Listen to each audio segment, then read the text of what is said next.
여러분, 제가 두 마을을 하나 소개해 드릴 텐데 어느 마을이 땅값이 좀 높을지 여러분 한번 생각해 보세요. 한 마을의 이름은 감사촌입니다. 여기는 사람들이 아주 감사하며 사는 마을이에요. 또 한 마을의 이름은 불평촌입니다. 이름처럼 이 마을은 늘 불평이 많아요. 추우면 춥다고, 겨울이면 추워서 불평하고, 봄이면 미세먼지 때문에 불평하고, 누군가 한 명 항아리를 들고 가다 깨고 나면은 이제 비난하는 거예요. 거 봐라, 너 제대로 항아리 안 들고 가다가 나 그럴 줄 알았다. 이렇게 비난하는 사람들이 많이 있는 동네입니다. 반면에 감사촌은요, 봄이면 꽃향기에 감사하고 여름에는 시원한 냉수 한 잔에 감사합니다. 누가 항아리 들고 가다 깨어도 아이고, 내가 그 돌 미리 치웠어야 되는데, 내가 그 돌, 그 자리를 미리 좀 이렇게 청소했어야 되는데 내 잘못입니다 라고 서로서로 자신을 탓하며 서로서로에게 감사했습니다. 여러분들이 이사를 가야 된다면 어느 마을로 이사를 가고 싶으십니까? 천국에 다른 말이 있다면 아마 감사촌일 거고, 불평의 지옥에 다른 말이 있다면 아마 불평촌일 것입니다. 누군가는 말합니다. 이 불평과 원망도 습관이라고. 감사하는 사람은요, 아름다운 장미꽃을 보면 정말 꽃 색깔 너무 예쁘다, 향기 너무 좋다, 이렇게 꽃을 보는데, 원망하는 사람들은요, 꽃 안 보고 그 밑에 가시만 봅니다. 그래서 감사는 은혜를 보고요, 원망은 문제를 봅니다. 감사는 남에게 고맙다고 하고 원망은 남 탓합니다. 원망하는 사람은요, 현재를 부정적으로 보지만 감사하는 사람은 현재를 긍정적으로 봅니다. 원망은요, 미래가 꽉 닫혀 있다고 보지만 감사하는 사람은 미래가 활짝 열려 있다고 봅니다. 여러분들은 어떤 사람이 되고 싶으십니까? 오늘 본문에는요, 이스라엘 사람들이 아주 원망하는 장면이 나옵니다. 왜냐하면요, 마실 물이 없었기 때문입니다. 근데 그것도 모든 민족이 딱 한 명을 원망해요. 모세를 원망합니다. 여러분 한번 생각해 보세요. 여러분, 우리 모든 교인들이 여러분 한 명을 원망한다고 생각해 보세요. 쉽지 않을 겁니다. 이렇게 보면 이 이스라엘 민족들이 모두 원망하는 상황 가운데 있다는 것입니다. 그런데 사실 한번 생각해 보면요, 이스라엘 민족들이 이렇게 물이 없는 상황이나 먹을 것이 없는 상황에 처한 것이 처음은 아닙니다. 15장 이미 홍해를 은혜로 건너고 수르 광야에서 마실 물이 없어요. 물이 있는데 마시면 써요. 그래서 하나님의 은혜로 그 마실 쓴 물이 단물로 변했어요. 그래서 마라의 사건이 있었습니다. 16장에는요, 신광야에 도착했는데 이게 먹을 게 없어요. 어떡합니까? 또 원망하기 시작합니다. 그런데 하나님께서 또 은혜로 만나와 메추라기를 부어주셨습니다. 그리고 오늘 이 17장 르비딤의 광야에 도착했는데 그들이 또 습관이 나옵니다. 원망하고 불평합니다. 마실 물이 없다고요. 차라리 예전의 노예처럼 돌아갔으면 밥이라도 먹고 살았을 텐데, 모세 당신이 우리를 이끌고 나와서 우리 아이들과 가축과 우리 모두가 다 죽게 되었습니다 라고 이야기합니다. 근데 생각해 보면요, 우리 인생 대부분의 사람들 이렇게 살아갑니다. 작은 문제가 있으면 남 탓해요. 작은 문제가 있으면 그 문제로 원망하고 남 탓합니다. 왜 나는 이렇게 태어나서, 나는 왜 이 집에 태어나서, 나는 왜 이런 학교를 나와서, 나는 왜 이것밖에 안 돼서, 이렇게 탓합니다. 현실의 작은 문제 앞에 정말 중요한 것이 무엇인지 잊어버리고 산다는 것입니다. 살면서 고난이 있죠. 살면서 오늘 이렇게 뙤약볕처럼 우리 입술이 쩍쩍 갈라질 것 같은 정말 힘든 시기, 힘든 광야에 서 있을 때도 있습니다. 그런데 이때 우리 이 이스라엘 민족들이 한 번만 곰곰이 생각해 봤다면, 인생에 문제가 있을 때 한번 곰곰이 신앙 안에서 하나님의 은혜를 생각해 봤다면 좀 달라졌을 것 같아요. 여러분, 감사하다가 영어로 땡큐죠? 이 땡큐의 어원이요, 생각하다인 think에서 나왔대요. 그러니까 곰곰이 생각해 보면, 우리의 인생을 곰곰이 한번 돌아보면 우리의 인생 여정 가운데 어떻게 하나님이 우리에게 은혜를 주셨는지, 감사하고 숙고할 수 있다는 겁니다. 이스라엘 민족을 한번 봅시다. 이 사람들이 원래 이집트에서 잘 살았던 사람들이 아니에요. 떵떵거리고 살았던 사람이 아니에요. 이 사람들은요, 매일 아마 하루에 18시간씩 일했을 거예요. 막 채찍으로 때리기도 하고요. 맨날 벽돌도 구워야 되고요. 소도 끓어야 되고 밭도 갈았어야 돼요. 그렇다고 노동한 만큼 많이 먹을 걸 줬나? 그것도 아니에요. 그렇다고 자신들이 가질 수 있는 땅도 있었나? 그것도 아니에요. 자유가 없는 게 종입니다. 누군가를 만나고 싶어도 만날 수 없고, 마음껏 먹고 싶어도 먹을 수 없고, 가고 싶어도 갈 수 없었어요. 그게 종의 특성입니다. 그런데 그런 이스라엘 민족들을 하나님께서 불쌍히 여기시고 은혜를 주셔서 이제 종에서 자유인으로 불러내어 주시고 있는 겁니다. 그리고 게다가 그들은 땅 한 평 소유할 수 없었지만 이제 저기 저 젖과 꿀이 흐르는 가나안 땅을 약속해 주셔서요, 가면 되는 거예요. 비전 따라 꿈 따라 걸어가면 되는 겁니다. 하나님의 인도하심대로 믿고 가면 되는 것이었습니다. 그런데 그들은 그렇지 않았어요. 게다가 홍해를 건너는 것들 생각해보면 얼마나 감사한 일입니까? 광야에서 만나와 메추라기를 먹게 된다는 것 얼마나 감사한 일입니까? 그리고 쓴 물이 단물로 변해서 자신들이 그 생명수를 마실 수 있다는 게 얼마나 감사한 일입니까? 생각해보면 감사할 수 있는데, 돌아보면 감사할 수 있는데 앞에 놓여진 작은 문제를 보니까 원망하고 불평하는 것입니다. 게다가요, 오늘 본문에는 물이 없습니다. 그런데 물이 없는 게 역설적이게도 감사합니다. 왜? 광야에서 솔직히 물이 어디 있습니까? 여러분 사막 가보세요. 거기 물이 어디 있어요? 물이 없는 게 당연한 겁니다. 사람이 할 수 없어요. 그러니까 사람이 할 수 없으니 이제 하나님이 개입해 주셔야 하는 겁니다. 하나님이 친히 개입하셔서 해결해 주실 일이 남은 거예요. 하나님의 은혜를 경험할 기회가 왔다는 겁니다. 사람이 할 수 없으니 이제 걱정할 필요도 없고요. 이제는 기적을 경험할 차례라는 겁니다. 그런데 이 이스라엘 민족들이 지금 감사촌이 아니라 아예 불평촌이 되어버렸어요. 여러분 그런 곳에 계시고 싶으세요? 모든 사람들이 다 불평과 원망과 증오의 눈빛으로 싹 있는 그런 공동체, 여러분 아 좋다 거기 있고 싶다 이런 생각이 드십니까?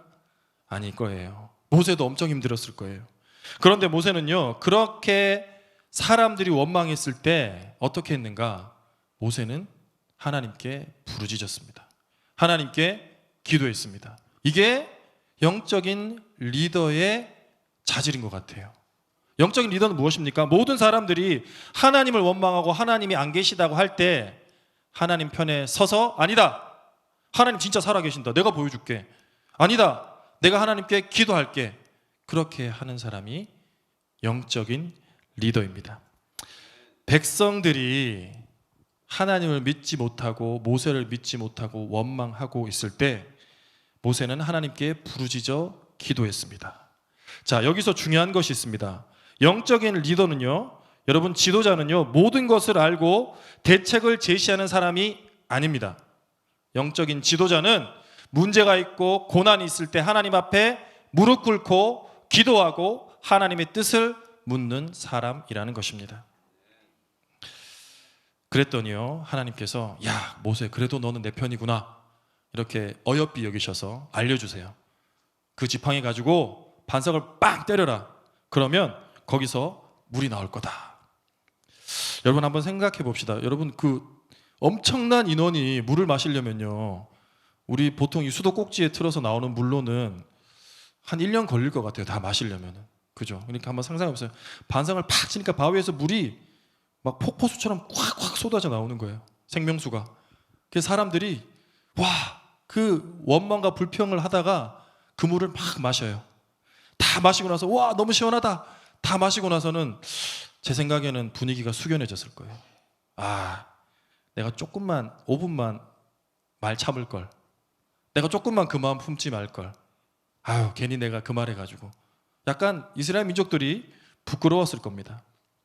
여러분 어떤 사람이 이렇게 얘기합니다. 우리 모두는요 제조업자래요. 제조업자. 여러분들은 다 제조업에 살고 있는 분들이에요. 평생을 불평과 원망을 제조하는 사람이 있고 또 평생을 감사와 사랑을 제조하는 사람이 있답니다. 여러분들은 어떤 것들을 제조하며 인생을 살아가고 싶으십니까? 어떤 사람은 감사하면요 감사의 열매를 따먹게 됩니다. 그런데 불평하는 사람은요 결국 불평의 열매를 따먹게 된다는 것입니다. 오늘과 같은 비슷한 상황이 신약에서도 있습니다. 예수님께서 말씀을 전하실 때 많은 사람들이 말씀을 듣기 위해서 빈들에 모여서 이야기를 들었습니다. 밥 시간이 다 됐어요. 꼬르륵 꼬르륵. 아이고 배고파라. 제자들이 예수님 밥 시간 다 됐는데 어떡할까요? 이렇게 물어보니까 예수님께서 아주 독특한 말씀을 하세요. 가서 서브웨이 가서 밥 먹게 해라 이게 아니고 너희들이 먹을 것을 주어라 이렇게 얘기합니다. 제자들이 먹을 게 어디 있습니까? 그 남자만 5천 명이 넘는데 그런데도 먹을 것을 주어라. 상황이 안 맞는 말씀을 솔직히 하셨어요. 그런데 신기하게 해서 제자들은 원망하지 않았습니다. 제자들은요 그 말씀에 순종해서 찾으러 다녔어요. 이게 중요합니다. 원망하지 않고 순종하고 하나님의 말씀을 순종하여 찾으러 다녔다는 겁니다. 그랬더니 엄청난 양의 음식이 나왔어요. 물고기 2마리, 보리떡 5개. 이것을 예수님께 갖다 드렸습니다. 예수님, 저희가 찾았지만 이것밖에 없습니다. 자, 그랬을 때 예수님께서 마치 오늘의 제목처럼 원망하면 다치지만 감사하면 열린다는 것을 몸소 보여주셨어요. 마태복음 14장 19절에 예수님께서 이렇게 말씀하셨습니다. 떡 5개와 물고기 2마리를 가지사 하늘을 우러러 축사하시고 제자들에게 나누어 주었습니다. 여기서 축사하다는 헬라어 유로게어가요 축사하다는 뜻이 아니라 감사하다는 뜻이에요. 공동 번역에서는 축사하다는 뜻도 있고 또 다른 뜻이 감사하다는 뜻도 있습니다. 공동 번역에서 어떻게 했냐면요 하늘을 우러러 감사의 기도를 드렸다 이렇게 나옵니다. 그러니까 하늘 아버지 물고기 2마리와 보리떡 5개 있는 것도 감사합니다.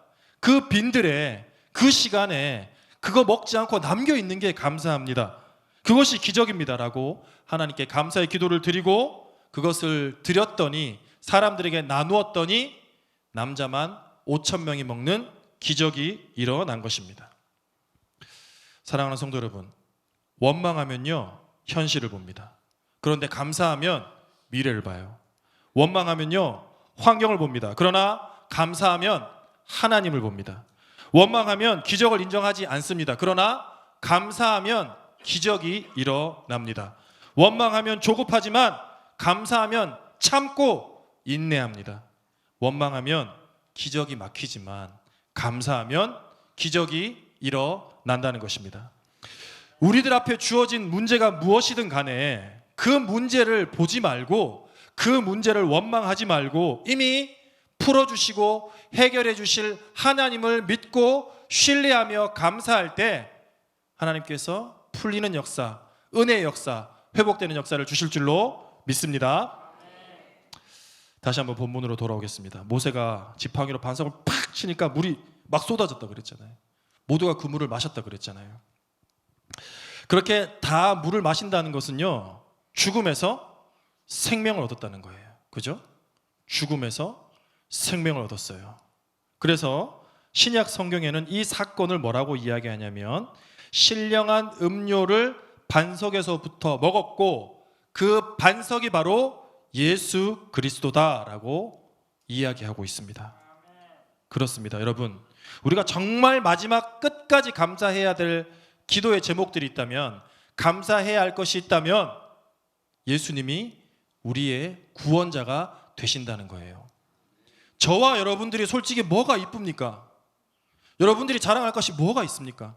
저 또한 마찬가지입니다. 그런데 그런 우리들을 예수님께서 친히 자녀 삼아 주시고 아들 삼아 주셨다는 그 감사의 제목만으로도 우리는 끝까지 감사할 수 있다는 것입니다. 여러분, 한 새벽에 권사님이 좀 작은 교회는 예물의 제목을 쓰잖아요. 이렇게 이렇게 써서 앞으로 새벽에 냈답니다. 뭐라고 썼냐니까 우리 며느리 방구 나오게 해주셔서 감사합니다 이렇게 해주셨어요. 왜 그런 줄 아세요? 그 전날 장에 수술을 했다는 거예요. 이게 수술을 한 사람들은 방구가 안 나오면 밥을 못 먹는데요.